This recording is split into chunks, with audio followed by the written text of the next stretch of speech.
बिस्मिल्लाहिर्रहमानिर्रहीम। अस्सलाम वालेकुम। Welcome to my channel life with Sahar Parvez. कैसे हैं आप सब? मैं उम्मीद करती हूँ आप सब बिल्कुल खैरियत से होंगे। मेरी वीडियो को वक्त देने का बेहद शुक्रिया। आज मैं आप लोगों से शेयर कर रही हूँ तुरई गोश्त की रेसिपी। आप चाहें तो इसको मटन से भी बना सकते हैं, मैं बीफ का इस्तेमाल कर रही हूँ। तो चलें बढ़ते हैं अपनी रेसिपी की तरफ। बीफ ले लिया है 1.5 किलो। प्याज ले ली है 4 से 5 अदद दरमियानी साइज़ की, इसके मैंने स्लाइसेस कर लिए हैं। टमाटर ले लिए हैं 4 से 5 अदद। ऑयल ले लिया है तकरीबन 1 कप।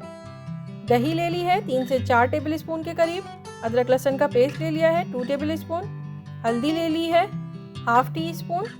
पिसी हुई काली मिर्च ली है 1 टीस्पून। पिसी हुई लाल मिर्च ली है हाफ़ टेबल स्पून। नमक ले लिया है 1 टेबल स्पून और भुना मसाला ले लिया है 1 टेबल स्पून। तुरई ले ली है जिसे रिच गोट भी कहते हैं, 800 ग्राम लिया है मैंने, यानी 1 किलो से थोड़ा कम। एक पैन ले लिया है, उसमें डाल दिया है ऑयल और अब इसमें प्याज चली गई सारी। प्याज को कर लेंगे थोड़ा ब्राउन, ये देख सकते हैं इतना ही ब्राउन करना है। और अब यहाँ पे अदरक लहसुन का पेस्ट ऐड कर दिया है मैंने। अदरक लहसुन का पेस्ट ऐड करने के बाद थोड़ा सा कर लेंगे मिक्स ताकि इसकी अच्छी सी खुशबू आ जाए। और फिर उसके बाद इसमें ऐड कर देंगे हम टमाटर जो कटे हुए रखे थे। और अब हम इसमें मसाले ऐड करेंगे। हल्दी ऐड कर दी है और अब पिसी हुई मिर्चें डाल देंगे। और अब इसमें पिसी हुई काली मिर्चें ऐड कर देंगे और अच्छी तरह से इसको मिक्स करके लिड लगाकर मीडियम फ्लेम पर इसको रख देंगे तकरीबन 15 मिनट के लिए, ताकि मसाले अच्छी तरह से भुन जाएं और ऑयल ऊपर आ जाए। तो देखिए 15 मिनट हो गए हैं और ऑयल ऊपर आ चुका है। और अब इसमें ऐड कर देंगे दही। दही शामिल करने के बाद इसको अच्छी तरह से मिक्स कर लेना है और इसको भी थोड़ा सा भून लेना है, देखिए इस तरह से। और अब यहाँ पर मैं बीफ ऐड कर दूंगी।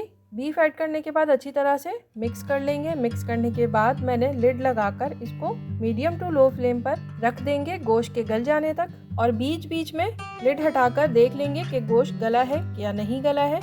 मैं बीफ को इस वक्त 80% तक गलाऊंगी क्योंकि इसमें तुरई भी ऐड करनी है, तो वो मज़ीद तुरई के साथ भी गल जाएगा, तो इसलिए मैं इसको सिर्फ 80% तक ही गलाऊंगी।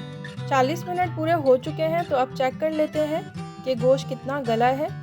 तो देखिए 80% तक ये बिल्कुल गल चुका है। तो अब यहाँ पर नमक शामिल कर दिया है। नमक शामिल करने के बाद अच्छी तरह से इसको मिक्स कर लेंगे और अब फ्लेम को कर देंगे हाई। और जो पानी वगैरह है ये सब बिल्कुल खुश्क कर लेंगे और इसकी कर लेंगे भुनाई। इसको इतना अच्छा भूनना है कि इस तरह से ऑयल ऊपर आ जाए, बहुत अच्छी तरह से इसकी भुनाई कर लेंगे। और अब यहाँ पर जब ऑयल ऊपर आ जाएगा तो फिर उसके बाद इसमें ऐड कर देंगे हम तुरई। तुरई ऐड करने के बाद इसको अच्छी तरह से मिक्स कर लेंगे। और तुरई को देखें इस तरह इतना मोटा मोटा ही काटना है। और अब यहाँ पे हाफ कप के करीब मैंने इसमें पानी ऐड कर दिया है और अच्छी तरह से मिक्स कर लूँगी और लिड लगाकर इसको मीडियम फ्लेम पर रख देंगे 15 मिनट के लिए। 15 मिनट के बाद लिड हटाकर एक बार चेक कर लेंगे कि तुरई गल गई है या नहीं। देखिए तुरई का अपना कितना पानी इसमें रिलीज़ हुआ है।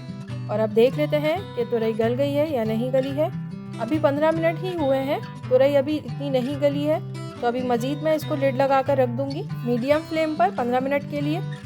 15 मिनट हो चुके हैं और अब तुरई भी पूरी तरह गल चुकी है। और अब हाई फ्लेम करके इसको भून लेंगे एक बार फिर से। पानी खुश्क होना शुरू हो चुका है और अब देखें लास्ट में मैं यहाँ पर भुना हुआ मसाला ऐड कर रही हूँ। इस मसाले में मैंने क्या ऐड किया है वो बता देती हूँ।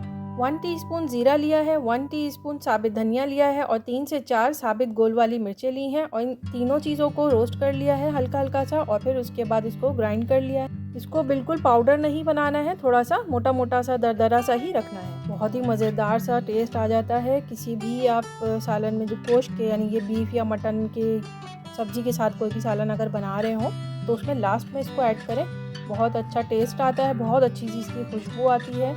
तो देखिए तुरई गोश्त बिल्कुल भुन चुका है, ऑयल ऊपर आ चुका है और अब ये रेडी है बिल्कुल।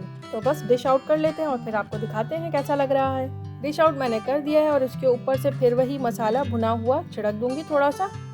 आप इसको बॉइल्ड राइस के साथ भी खा सकते हैं और रोटी के साथ भी इंजॉय कर सकते हैं, ये तो आपकी मर्ज़ी है, आपको जैसे अच्छा लगता है आप ऐसे इसको खा सकते हैं, इंजॉय कर सकते हैं। आपको कैसी लगी ये रेसिपी मुझे ज़रूर बताइएगा।